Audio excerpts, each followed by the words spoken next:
Chandrabose garu to please speak for all of us. మిత్రులందరికీ నమస్కారం. అందరూ చాలా చక్కగా మాట్లాడారు. రాజు గారు, ప్రియదర్శన్ గారు అందరూ కూడా, అంటే అందరూ మనసు లోతుల్లోంచి మాట్లాడినట్టుగా అనిపించింది. ఎవరు కూడా ముందు అనుకోరు కాదు, అప్పటికప్పుడు వాళ్ళ మనసులో ఏమనిపించిందో అది చాలా చక్కగా చెప్పారు. అంటే గట్టిగా మాట్లాడితే గాలిలో మనకు కనబడని సూక్ష్మక్రిములు కూడా గాయమవుతాయేమో అని చెప్పేసి అంత నెమ్మదిగా అంత సున్నితంగా మాట్లాడతారు రాజుగారు. ఒక వ్యక్తిగా ఆయన హృదయం వెన్న, కానీ దర్శకుడిగా ఆయన హృదయం వజ్రం. ఒక దృఢ సంకల్పం, ఉక్కు సంకల్పంతో సినిమాలు చేస్తారు. నేను ఎప్పుడు నమ్మేది ఏంటంటే, నిజాయితీ అనేది పైనుండి కిందికి ప్రవహిస్తుంది జలపాతంలాగా. నిజాయితీ ఆయన 100 పాళ్ళు నిలువెత్తు నిజాయితీ ఆయన రాజుగారు. ఆ నిజాయితీ, ఆ నిజం అంతా కూడా కళాకారుల్లోనూ, నటీనటుల్లోనూ, సాంకేతిక నిపుణుల్లోనూ కూడా ప్రవహించి అందరూ నిజాయితీగా పనిచేశారు ఈ సినిమాకి. నేను సినిమా చూసిన తర్వాత పాటలు రాయడం కోసం వచ్చినప్పుడు 2.5 గంటలు సినిమా చూసిన తర్వాత ఏం పాటలు రాయాలి, ఎలా రాయాలని ఆలోచించకుండా ఈ సినిమాని ఎవరికి చెప్పాలి, ఏ పెద్ద సంస్థలకు చెప్పాలి, ఈ సినిమా బయటికి ఎలా తీసుకెళ్ళాలి, ఎలా ప్రజలకు చేరువ చేసే ఆ క్రమంలో నేను ఎలా సహాయపడాలని అదే ఆలోచిస్తున్నాను చాలాసేపు. దీన్ని ఎలా బయటికి రాబట్టాలి బయటికి అని చెప్పేసి చాలాసేపు ఆలోచించి తర్వాత కొన్ని రోజులకు మళ్ళీ పాటలు రాశాను. ఈ సినిమాకి పాటలు రాస్తున్నప్పుడు నాకు ఎదురైన ఒక సంఘటన చెప్తాను. ఏంటంటే, ఈ సినిమాకి ఒక సందర్భంలో రాబిన్ ఒక ట్యూన్ చేసి, అప్పటికే ఆర్కెస్ట్రా చేసి నాకు ట్యూన్ ఇచ్చారు. ఇచ్చిన తర్వాత నేనేమన్నానంటే రాజుగారితో 2-3 సార్లు విని, ఇది ఎందుకో నేను అనుకున్న భావాలకు, ఆ సందర్భంలో రావాల్సిన భావాలకు ఈ బాణిలో పొదగదేమో, నేను రాయలేకపోతున్నానేమో, అందువల్ల స్వేచ్ఛగా నేను ఒకటి రాసేస్తాను, రాసిన తర్వాత దానికి బాణి కడతారా అంటే అప్పటికి అది రికార్డ్ అయింది. దాన్నంతా పక్కన పెట్టి మళ్ళీ కొత్త పాట, కొత్త సాహిత్యానికి మళ్ళీ బాణీ కట్టే అవకాశం కోసం నేను అడిగినప్పుడు వెనకాడకుండా మీరు రాయండి, మేము బాణీ చేయిస్తామన్నారు. అబ్బాయి జైల్లో పడతాడు, అమ్మాయి ఎదురు చూస్తూ ఉంటుంది, అమ్మాయి పొట్టతో ఉంటుంది, ఎదురు చూస్తూ ఉంటుంది. అక్కడ తనొక జైల్లో ఉంటాడు, ఇక్కడ అమ్మాయి కూడా ఒక జైలు. అక్కడ ఊచలున్న జైలు, ఇక్కడ ఊచలు లేని జైలు. సో ఈ సందర్భంలో నేను రాశాను, నీదొక చెరసాల, నాదొక చెరసాల, నీది స్వేచ్ఛ లేని బ్రతుకు, నాది బ్రతుకే లేని స్వేచ్ఛ, ఇరువురి చెరలు తొలగేదెల, ఇరువురి చెరలు వీడేదెల, నీదొక చెరసాల, నాదొక చెరసాల, రాలేవని తెలిసి ఎదురే చూస్తున్నాను, వినలేవని తెలిసి ఏడుస్తూ ఉన్నాను, నీ గురుతులనే మోసి బరువెక్కాను నేను, అలసటతో అడుగే వేసి నడిచే గాయాన్నయ్యాను, నీదొక చెరసాల, నాదొక చెరసాల, నీది స్వేచ్ఛ లేని బ్రతుకు, నాది బ్రతుకే లేని స్వేచ్ఛ అని స్వేచ్ఛగా స్వచ్ఛంగా రాస్తే దానికి బాణీ కట్టి మళ్ళీ కొత్త పాట రికార్డ్ చేశారు. అంటే అక్షరానికి, సాహిత్యానికి, సృజనకి వాళ్ళు ఎంత అగ్రస్థానం, ఎంత పెద్ద పీట వేసే దర్శకుడు. కాబట్టి ఇలాంటి మంచి పాటలు రాయగలిగే అవకాశం నాకు లభించింది. కాబట్టి మనస్ఫూర్తిగా రాజుగారికి ధన్యవాదాలు తెలియచేసుకుంటూ, ఈ సినిమాలో అందరిది కూడా ఎంత నిజాయితీ ఉంటుంది నటనలో, ఎంత సహజత్వం ఉంటుంది, ఎంత స్వభావ సిద్ధత ఉంటుందంటే అసలు నటించారా నేను నమ్మలేకపోయాను వీళ్ళందరూ నటన చూసి. మామూలుగా సినిమాల్లో మనం కింద క్రెడిట్స్లో సాంకేతిక నిపుణులను వేస్తాం కదా, ఈ సినిమానికి సాంకేతిక నిపుణులతో పాటు నటనా నిపుణులను వేయాలేమో వీళ్ళకు, అంత బాగా నటించారు. అసలు తేజ, తన్మయి అసలు ఏంటి వాళ్ళు, అసలు నిజమైన జీవితంలో నుంచి మనం చూస్తున్నామా, దొంగచాటికి వాళ్ళని ఇలా చూస్తున్నామా, వాళ్ళ జీవితం ఒక పక్కన నడుస్తూ ఉంటే మనం పక్క నుంచి గమనిస్తున్నామన్న అంత సహజంగా, అంత తర్వాత తన వాచకం ఎంత బాగుందంటే, ఎంత చక్కగా మాట్లాడుతున్నారు. అసలు లాయర్ అంటే లాయర్లానే మాట్లాడారు. తర్వాత చూస్తే ఆయన తర్వాత అందరినీ క్యాస్టింగ్ చేసే డైరెక్టర్ అంట, అది నేను ఆశ్చర్యపోయాను. పవన్ బాబు, నువ్వు నా పాటను పొగడేవని నేను పొగడట్లేదు బాబు, నేను నిజంగానే పొగడుతున్నా.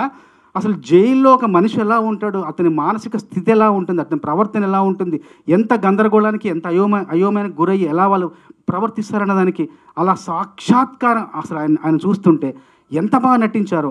మీరు ఫ్యాక్స్ నిజం లాగా అందరూ కూడా ఇవన్నీ చూస్తుంటే ఈ సినిమా ఎంత గొప్ప విజయం సాధించబోతుంది, నటనాపరంగా ఎంత పైమెట్టులో ఉంది సినిమా పరంగా అని నేను మనస్ఫూర్తిగా నమ్ముతున్నాను. అట్లాగే ప్రియదర్శన్ గారిని ఒక గొప్ప నటుడిగా ఆయనకు జన్మనిచ్చిన మలేషియన్ సినిమా ఎలాగైతే ఆయనకు జన్మనిచ్చిందో, ఈ సినిమా ద్వారా ఎంతోమంది నటన నిపుణులకు మరింత జన్మనివ్వాలని, కొత్త జన్మనివ్వాలని, ఆ జన్మ వాళ్ళ జీవితానికి కొత్త బాటలు వేయాలని మనస్ఫూర్తిగా ఆశిస్తూ చిన్నవాళ్ళు కాబట్టి ఆశీర్వదిస్తూ, నాకు 3 పాటలు రాసే అవకాశం ఇచ్చిన రాజుగారికి మరొక్కసారి ధన్యవాదాలు తెలియజేసుకుంటూ, నేలపైన పువ్వులన్నీ అక్షరాలయే, నింగిలోన రంగులన్నీ కాగితాలయే, నీకు నాకు లోకమంతా ప్రేమ కవితాయే, ప్రేమలోన ఈ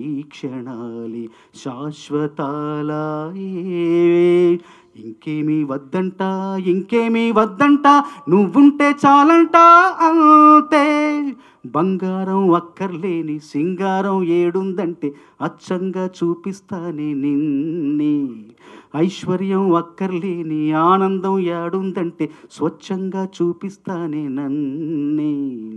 ఇలాంటి మంచి బాణీలకు మంచి సాహిత్యం రాసే అవకాశం వచ్చింది. మరొకసారి రాజుగారితో ఒక అనుబంధం చెప్తారు.